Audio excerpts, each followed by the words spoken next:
കാട്ടൂർ ശ്രീ അമേയ കുമാരേശ്വര ക്ഷേത്രത്തിലെ പൂയ മഹോത്സവം 8-ന് ആഘോഷിക്കും. 3-ന് പറവൂർ ശ്രീധരൻ തന്ത്രികളുടെ മുഖ്യ കാർമ്മികത്വത്തിൽ ഉത്സവത്തിന് കൊടിയേറി. 4 മുതൽ തുടർന്നുള്ള ദിവസങ്ങളിൽ വിശേഷാൽ പൂജകളും ദീപാരാധന, വിവിധ കലാപരിപാടികളും നടക്കും.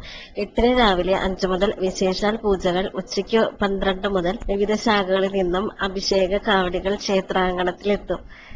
വൈകിട്ട് 4 മുതൽ വിവിധ ദേശങ്ങളിൽ നിന്നുള്ള പൂരം കൊടിയെഴുന്നള്ളിപ്പ്, വൈകിട്ട് 6:30-ന് ദീപാരാധന, വെടിക്കെട്ട്, രാത്രി 8:30-ന് തായമ്പക എന്നിവ നടക്കും.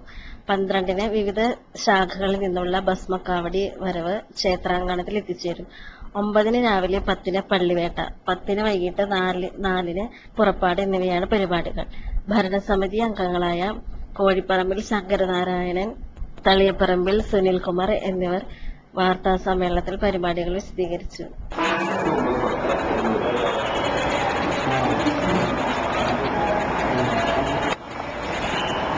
മൂന്നാം തീയതി കൊടിയേറ്റം ഇന്നലെ നിർവഹിക്കപ്പെട്ടു.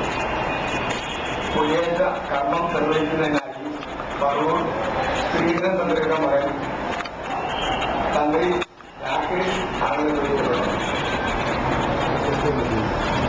1.5 ദിവസങ്ങളായി കലാപരിപാടികളും